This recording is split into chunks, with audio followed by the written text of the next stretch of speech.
Hantu Aswang, malam di Desa San Rafael. Di sebuah desa kecil bernama San Rafael, terletak di tengah hutan tebal di Filipina, terdapat kisah lama yang menghantui penduduknya tentang hantu aswang.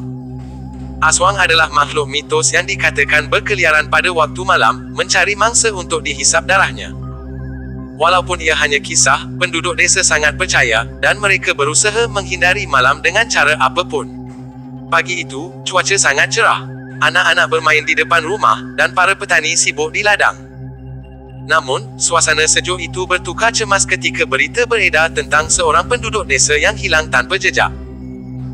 Manuela, seorang wanita tua yang dikenal sebagai penyihir, mengatakan bahawa dia melihat bayang-bayang aneh melintasi ladang pada malam sebelumnya. Itu adalah aswang, ujarnya dengan suara parau. Penduduk desa mulai merasakan ketakutan merayap dalam jiwa mereka. Malina, seorang gadis remaja berusia 16 tahun, tidak percaya dengan semua cerita seram itu. Walaupun dia mendengar kisah-kisah aswang dari neneknya yang sering menakut-nakutinya agar tidak keluar rumah pada malam hari, Malina tetap ingin mengetahui lebih banyak tentang makhluk itu. Satu malam, dia memberanikan diri untuk pergi ke hutan, ingin melihat sendiri apa yang sebenarnya terjadi. Malam itu, selepas matahari terbenam, bulan menggantung tinggi dengan sinar purnama yang temaram. Malina mengembara ke dalam hutan, mengikuti jalan setapak menuju ke ladang yang ditinggalkan. Dia membawa lampu suluh dan hati yang berdebar-debar. Bunyi serangga malam dan angin yang berhembus menjadi pendengar setia di malam sunyi itu. Setelah beberapa minit berjalan, Malina tiba di sebuah pokok besar yang tumbang. Di situ, kipas angin daun menjadikan suasana semakin mencekam. Tiba-tiba, dia mendengar desisan angin, seolah ada yang memanggil namanya. Dia berpaling, tetapi tidak terlihat sesiapa. Hanya gelap dan bayang-bayang.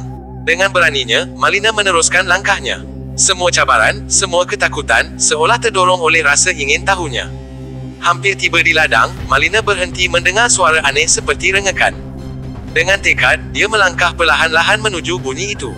Saat lampu suluhnya menyinar ke arah sebuah pokok, dia melihat sosok lelaki berdiri membelakanginya. Sebuah aura menakutkan mencengkam hatinya. "Siapa di sana?" Malina bertanya dengan suara bergetar. Lelaki itu tidak menjawab. Dia cuba mendekat, tetapi ketika dia menyalakan lampu ke arah lelaki itu, Malina terperanjat, wajahnya hancur, gigi tajam menonjol, mata merah menyala menatapnya dengan gairah. "Hantu aswang!" Malina menjerit, melarikan diri sekuat hati.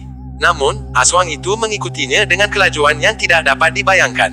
Malina berlari, mencuba sekuat tenaga untuk menjauhi makhluk menyeramkan itu, tetapi langkahnya terasa semakin berat. Dalam kabut ketakutan, dia terjatuh.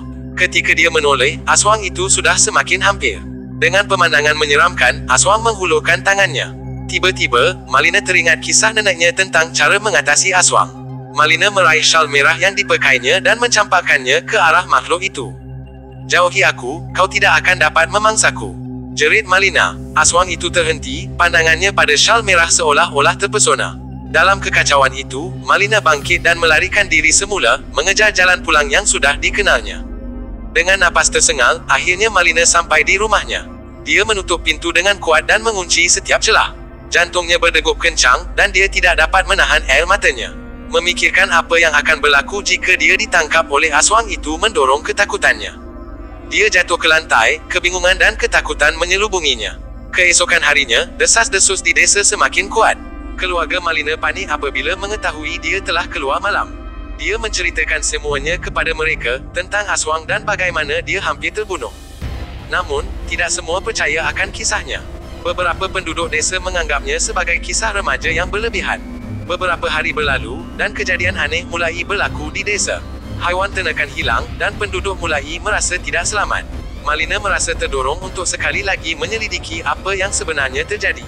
Dia memutuskan untuk meminta bantuan kepada neneknya, yang dikenal sebagai penyihir berpengalaman.